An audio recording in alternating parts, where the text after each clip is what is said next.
ఒకరోజు ఆంధ్రప్రదేశ్ అడవుల్లో ఇద్దరు విడదీయలేని స్నేహితులు అయ్యా మరియు ఐషా ఉండేవారు.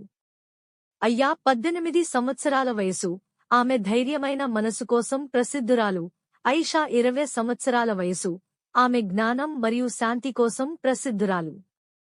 ఒక సూర్యకాంతి మధ్యాహ్నం ఇద్దరు స్నేహితులు తమ గ్రామం అవతల ఉన్న అడవిని అన్వేషించాలని నిర్ణయించుకున్నారు. ఉత్సాహం మరియు ఆసక్తితో వారు అడవిలో లోతుగా ప్రవేశించారు, ప్రకృతిలోని దృశ్యాలు మరియు శబ్దాలు ఆస్వాదించారు. రోజు కదిలినప్పుడు వారు సమయాన్ని మరియు తీసుకున్న దారిని కోల్పోయారు.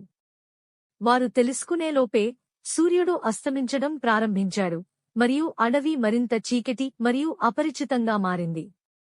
రాత్రి పడగొట్టినప్పుడు అయ్యా మరియు ఐషా వారు తప్పిపోయారని గ్రహించారు.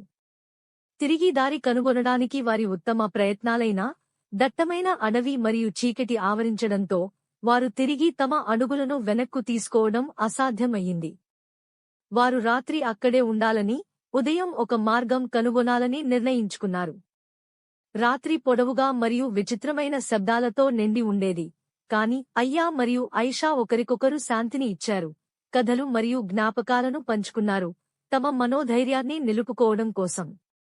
వారి కుటుంబాలు కలత చెందుతాయి మరియు వారిని వెతుకుతాయి అని తెలుసుకున్నారు, కాని వారు బలంగా మరియు ఆశతో ఉండాలని నిర్ణయించుకున్నారు.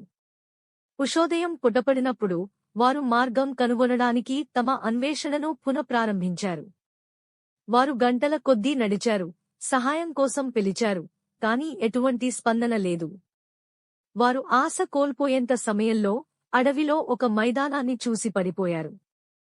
మైదానం మధ్యలో ఒక చిన్న, ప్రాచీన దేవాలయం ఉండేది. వారు అక్కడ విశ్రాంతి తీసుకుని తమ తదుపరి చర్యను నిర్ణయించుకున్నారు. దేవాలయాన్ని అన్వేషిస్తుండగా వారు ఒక రాతి శాసనం కనుగొన్నారు. అది ఒక పురాణాన్ని గురించి చెప్పింది. తప్పిపోయినవారు విశ్వాసం మరియు స్నేహం ద్వారా మార్గదర్శనం చేయబడతారు.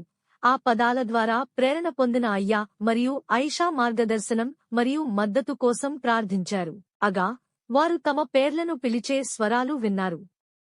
వారి కుటుంబాలు గ్రామస్తులతో పాటు అలసట లేకుండా వెతుకుతూ చివరకు వారిని కనుగొన్నారు. ఆనందంతో అయ్యా మరియు ఐషా ఆ స్వరాల వైపు పరిగెత్తారు. వారి ముఖాలపై క్షేమకంటలు వర్షం కురుస్తున్నాయి.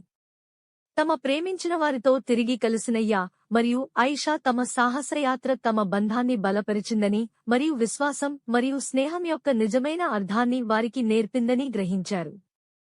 వారు తమ గ్రామానికి తిరిగి వచ్చారు, అక్కడ చీర్లు మరియు వేడుకలతో స్వాగతం పలికారు.